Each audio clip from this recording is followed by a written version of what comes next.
things is that, one day all of our children will play. And that's something that was important to me. And I want to share that. I was 22 years old, and I had the world to conquer and the world's children to teach. I was so young that I actually thought all children wanted to learn. As is the case with so many times, to the heart and mind that is sensitive and receptive to things about them, it is I who did most of the learning. This day I just want to share a couple things that I have come to know. It is an awesome responsibility to teach another. This is not a responsibility that I accept, this is a responsibility that I accepted and one which I have not taken lightly.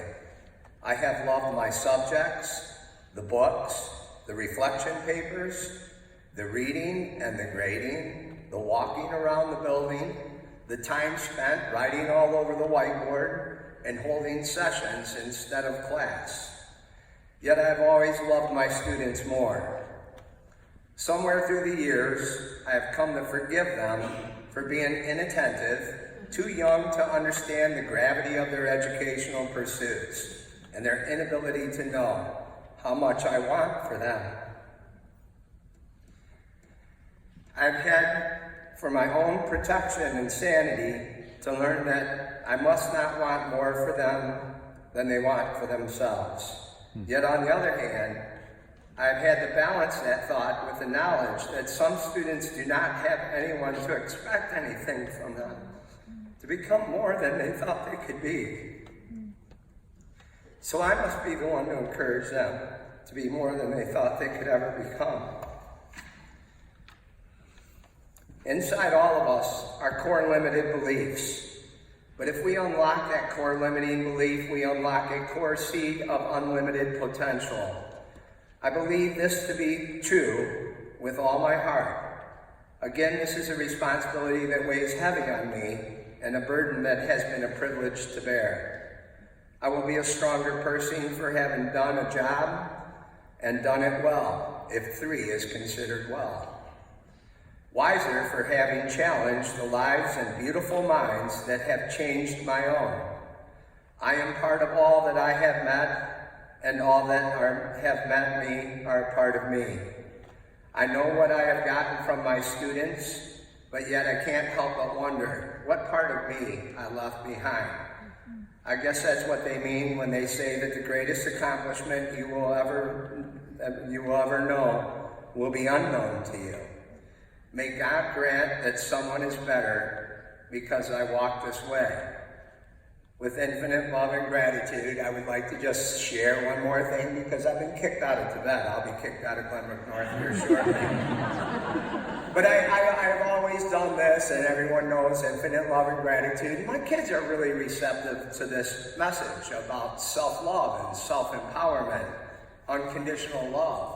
And they're very, very receptive to it. It seems like they're starving for it, but sometimes I get in trouble with adults because it's not a mess. They think I need to be investigated. Like, what is this deal with this love? I just don't think we have enough in it. I just don't think we share it enough. I don't think we participate in enough. For this summer, I know a lot of you will be working on curriculum. You're all beautiful, smart, intelligent people. I have only been overwhelmed and intimidated since I walked in this door with the intellect of this staff. If you were to rank the staff by IQ and whatever measurement you have, but if you rank them by IQ, I think we know who would be at the front of the line, and Robin would be back, and I would stand up like picture days going like, no, you're not taller, back. I would be at the back of the line, where I have stood many of times, and that's fine. If I am at the back of the line, then I'm just turning around, and now I'm at the front of the line, but I'm at the front of my own line. But I'm at the front of the line, and I can lead anyway. And I've always believed I'm kind of a popular loner. I know a lot of people, and a lot of people know me, but I'm in a very small circle, and usually by myself, and if I offended anybody, by not participating with more adults and doing things like that. Please know I was reserving my energy for the students. That's why I signed up. I signed up for the students, for the athletes, and that's where I gave my energy, and sometimes that was just much as I could handle. But this right here, if you go like this, can everyone go like this with one hand? Can you go like this with the other hand? If you put those together, you get a triangle. And this is the American Sign Language for love. Put them together and you got love, mind, body, and soul. And that is something that we are unified in. We're working the mind, the body, and the soul. And you people are amazing.